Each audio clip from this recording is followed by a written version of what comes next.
All right, friends, it's Ian back with another video. It's on Jason Blaha Strength and Fitness. Yes, we're going to review his beautiful video, his 11,000th video that he's been saturating YouTube with, saturating all his videos with because he has nothing better to do. Yes, I lost the battle, but I want to win the war. Okay, Jason Blaha.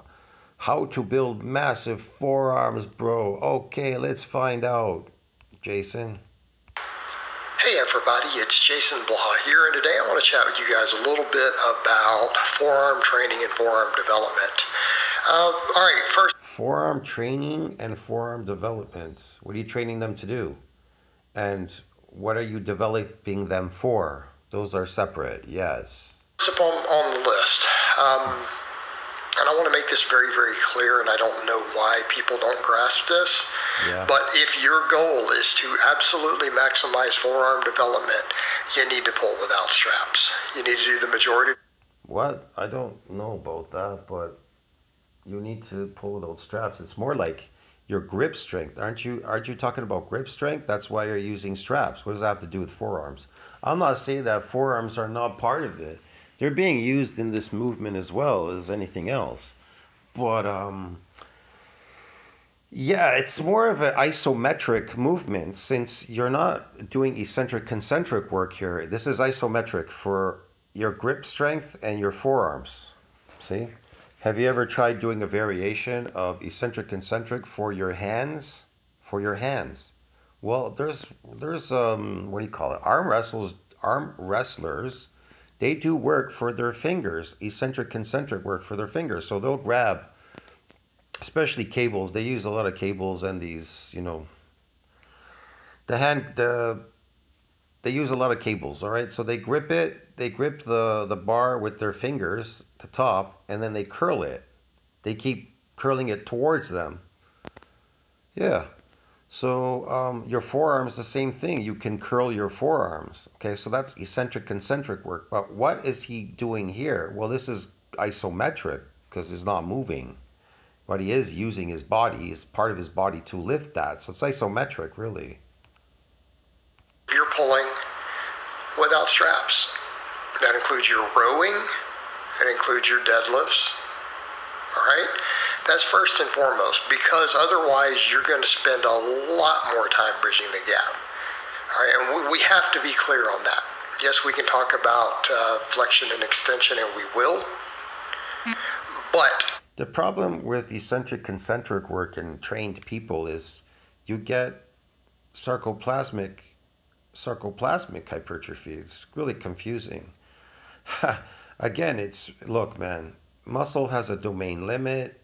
It can't bypass myonuclear domain. Satellite cells not donating any more nuclei to support further muscle growth. So you're kind of like, how should I put it? You've plateaued, like literally plateaued. And so you, as a trained person that keeps repetitively lifting, coming into the gym, you're seeking a different outcome, but you're getting the same result, a zero. You understand me? What happens is you can get a result there, but it won't be the outcome that you're predicting. It'll be artificial. Yeah. Look, man, we know that protein builds muscle. Protein synthesis needs to exceed this breakdown. It's going to build this muscle, okay? And it builds bone and muscle, a bunch of things, okay? So you go into the gym lifting weight. In your mind, you think you're building a muscle. In fact, well, you could possibly be building a muscle, an artificial muscle.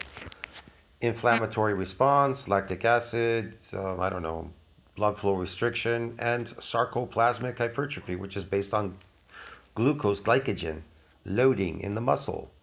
For every gram of glycogen, 3 grams of water are drawn between the skin and the muscle into the muscle. So your hands could literally get bigger in your forearms through sarcoplasmic hypertrophy. Does that make you stronger? No, it itself does not add to the strength. But you can be compensated. Your body will compensate you with myocytic androgen receptors. Ask yourself this question: why does muscle have a myonuclear domain size limit? Why won't the progenitor donate any more extra nuclei to support further muscle growth? It's easy to explain this. It means that you need to be carried through a famine in the natural world. You still are a human being from nature in the natural. Even if you are living this artificial, unnatural lifestyle, you still are a human being, and you have to abide by the rules of nature and not man's world. You understand me? Thinking that you control the body. See what I mean? You're not going to come there and you're going to, oh, I'm going to build a muscle. You will, and it'll be artificial muscles. You'll be drawing this glycogen into the muscle, creating fake muscles. See what I mean? You can't bypass that nuclear domain for a reason. And here's another reason. You definitely get a structural damage the first time you do anything, even factory working, coming into the factory. It'll last a couple days. You'll be in pain. But it'll go away rapidly. Why? Because it's now resilient from becoming ultra-structurally damaged again with a second bout because of repeated bout effect, and it being resilient because it is now stronger. The muscles are stronger from being broken down and getting bigger and stronger. Yeah. So, again, got to carry you through a famine, so forth and so on. Plus, if you were to constantly get damage, that type of damage, ultra-structurally damaged, you could end up with rhabdo. People wouldn't be able to work in their labor jobs, man. They'd get rhabdo, end up in a stupor, in a coma, in a hospital, dying. So that is another reason why it's protected. And it shifts into type 1 muscle fibers to protect itself. So all this lifting that he's doing really is all based on type 1 here. There is some type 2 being involved, but they're not getting broken so easily. See what I mean? Unless you force them somehow. You have to figure out how to force them to get ultra-structurally damaged.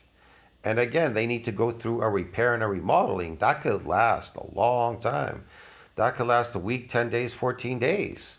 Yeah, all depending on how much you're eating, what the fuck you're doing there. I don't know. So yeah, it's complicated. I don't know how I can be any more clear on that. If you care about your forearm development at all, you'll drop the straps. Okay? No, not particularly. No, not really. There are different ways, but again, what development are you getting there? Isometric would be better development than eccentric concentric if you're getting this glycogen in the muscle. It's preferable growth there.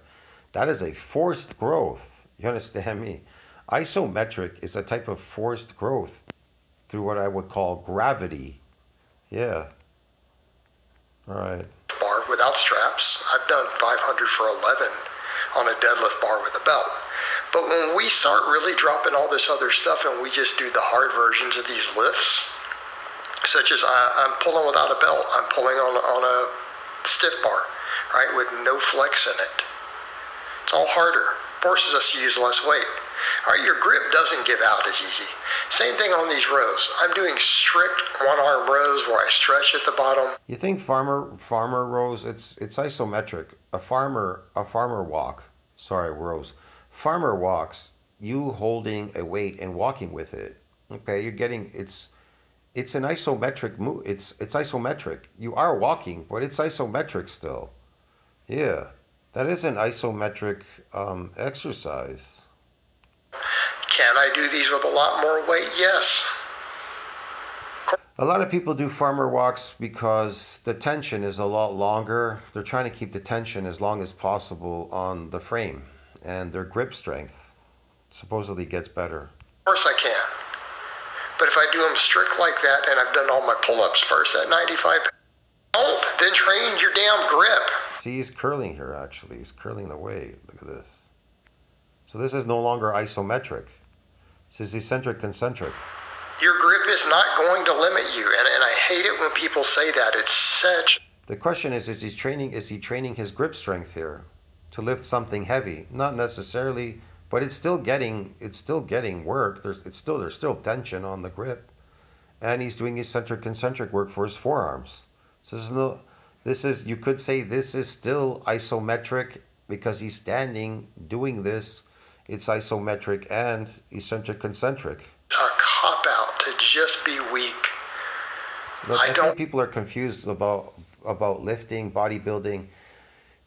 Any weight that you're moving around would still be isometric because it's weighing you down. It's called gravitational loading and unloading. Here's what happens.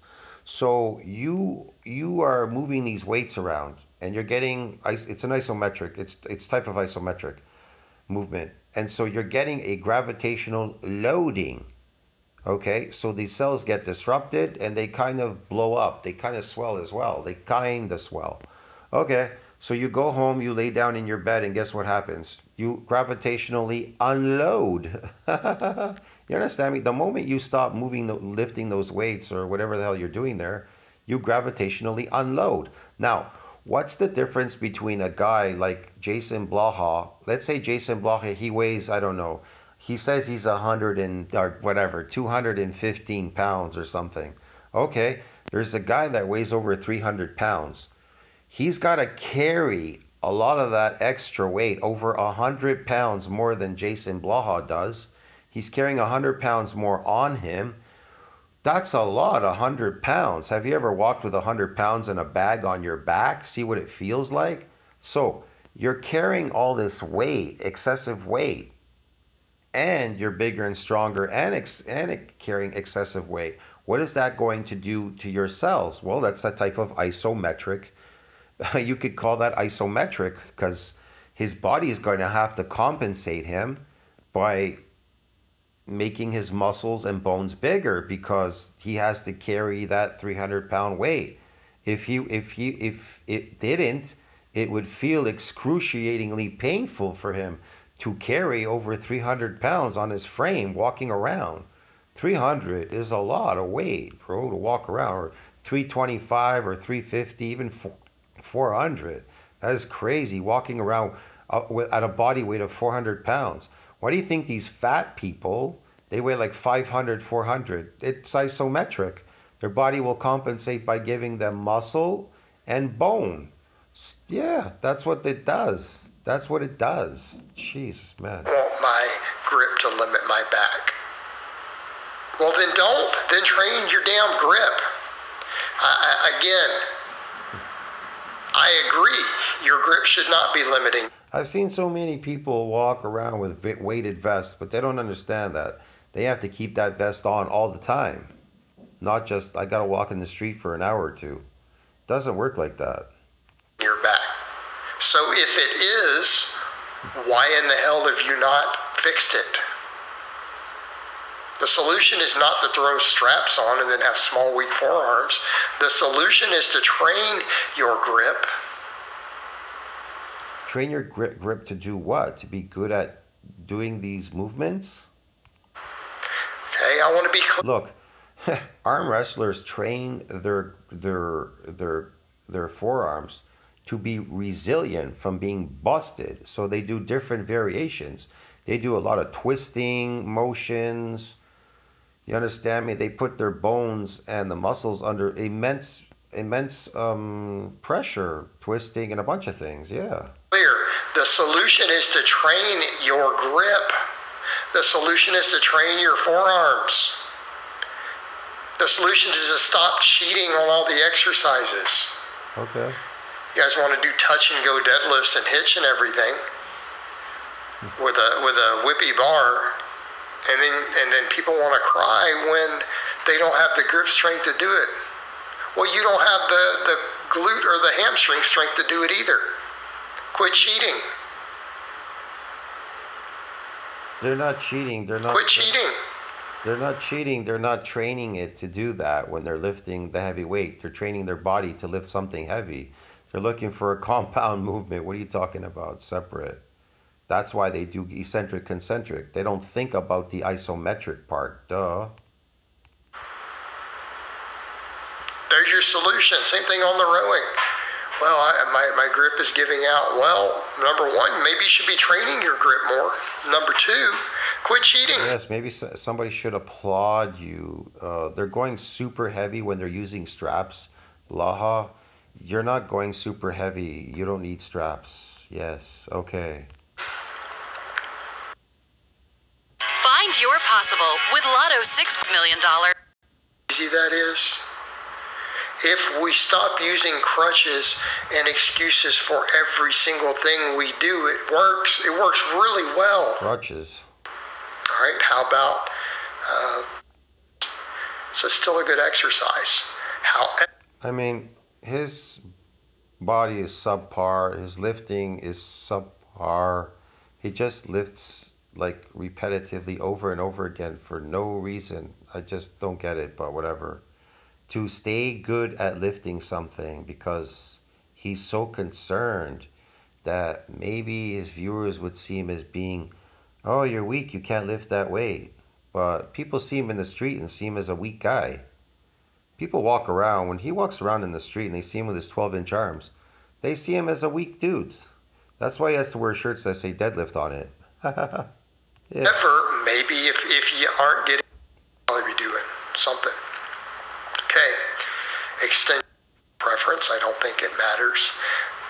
Whereas we can make cases on the other, on the seated versus the standing and all of that with the regular wrist curl. You're on the top of the forearm there. They're smaller, they're weaker. Be aware you're not going to be able to do much weight on it. All right. You guys seen me pull up in the 600s raw. Got pretty good. Oh, we've seen him pull up the 600s raw. Why do you have to always talk about it? Anyways, I got to go, friends. Tell me what you think about that. Like, subscribe, support the channel. Forearm, massive forearms. How to build them. Yeah, without straps. Okay. See you in the next one. Ciao.